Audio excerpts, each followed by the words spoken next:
Hello everybody, welcome back to my video, and today we'll be looking at some videos of, animated, cringy animated story time things.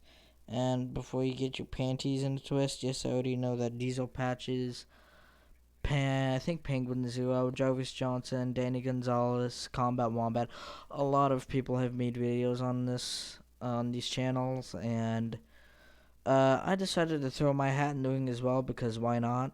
So we'll be looking at two videos, and the first one is called I had a female prisoner living in my basement. Yeah, as you can tell, I'm very excited to watch this video, so let's just get into it.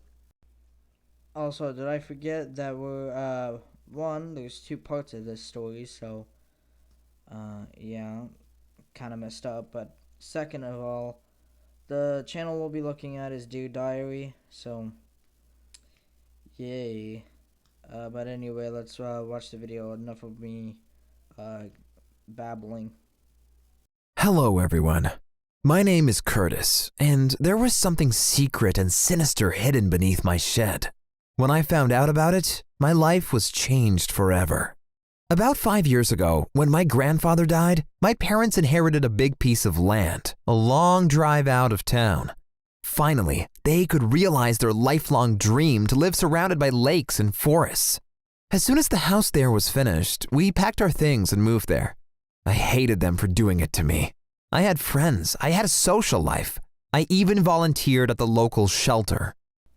Okay, so I want to clarify some things. One, this moving to a new house thing has nothing to do with the story. And two, him complaining about losing friends. There's people that have it worse than you. So, and I'm sure even if you moved to a different country or to a different state, city, whatever, you can still be in touch with them, right? So again, why are you complaining? You moving to a different house has nothing to do with the story. And another thing, he says about it being in the shed, even though the thumbnail and the title, well, the title, not the thumbnail, but the title says differently. So which one is it, bud? Is it your basement or is it your shed? Make up your mind. But this one morning, my mom asked me to go pick some basil from our garden. I went out of our little house to the garden. I was walking around when I saw that our carrot patch was empty, and there were footprints, big ones. I went to the greenhouse and there were some vegetables missing there too. I ran back home and told my mom, but she just scoffed at me. Okay, so what this person is telling us is that there's gigantic footprints in his yard, even though there's grass all over his yard. So wouldn't that mean that you wouldn't be able to find the footprints unless they're like on the mud part, the dirt patch where the vegetables usually go? Because if you take a look at the yard and their house, it's pretty much surrounded by grass. So how on earth would anybody leave any footprints?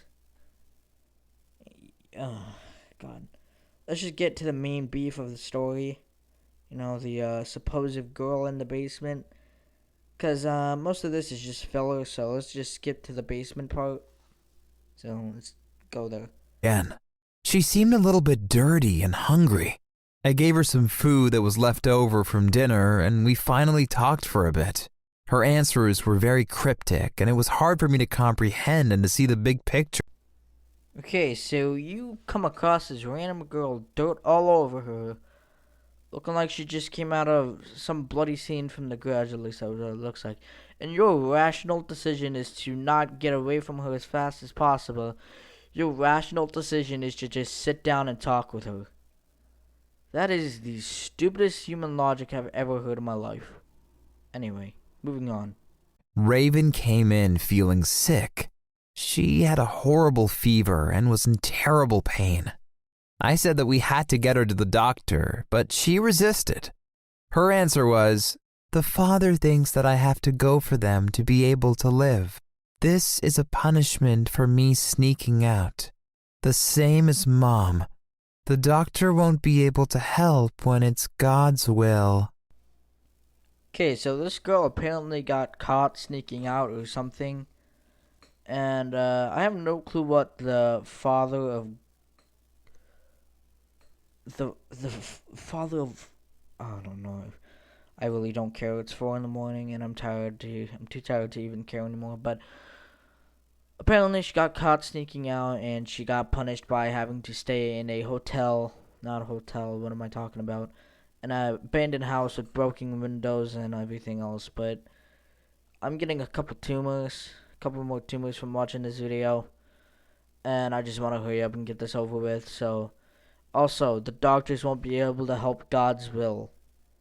I've never heard that phrase in my life, and I've lived for 14 years.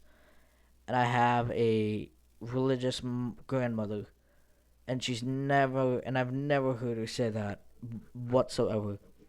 So maybe that's just a new phrase I'm not familiar with, but if it is a new phrase I'm not familiar with, if you're religious, please tell me in the comments, because I've never heard that at all. So, anyway, back to the brown stain on the mattress that we're watching. And told her the truth. Well, part of it. Mostly what I told her was, there is a girl in the shed. She needs help. My mom went in as my dad started the engine. So you tell your parents that there's some random woman in the shed, in your guys' shed, and your mom and dad think, yeah, let's help this girl that we never met before and that could do anything to us. Yeah, let's start a car engine. Now I know some people would pull a stupid stunt like this. The only reason why I think it's stupid is because you never know what people can do, you know. But anyway, yeah, I, in my opinion, I just really wouldn't do that, you know, because again, you never know, what people can do. You know, you never know if they can, you never know if they have a knife or a gun or whatever. But I just want to hurry up this video, and oh god, I just don't get why anybody's immediate instinct would just take some random woman that you found in your shed to the hospital. But let's continue. Going on. The whole family had spent 7 years there in that little room. Okay, so I know I cut it off kind of early, but this dude literally said that they spent 7 years in a house, seven years in an abandoned house that probably would have gotten not bulldozed. What am I talking about? Yeah, bulldozed. God, ugh. Okay, it would have gotten bulldozed for 7 years, but hey, what do I know? Because I used to live in a 10-year-old house and it never got bulldozed. But yeah, this house was in the middle of nowhere. Now, how can a family of three live in an isolated house for 7 years with no food or water? What did they do? Eat the grass like cows? Drink the muddy water from the grass? You know, it just doesn't make sense to me. But yeah, I think I'm gonna end the video here. I've had enough of this. I've had enough of these videos already, and if you guys want me to cover more of these videos, I will. But I'll see you guys later. Bye.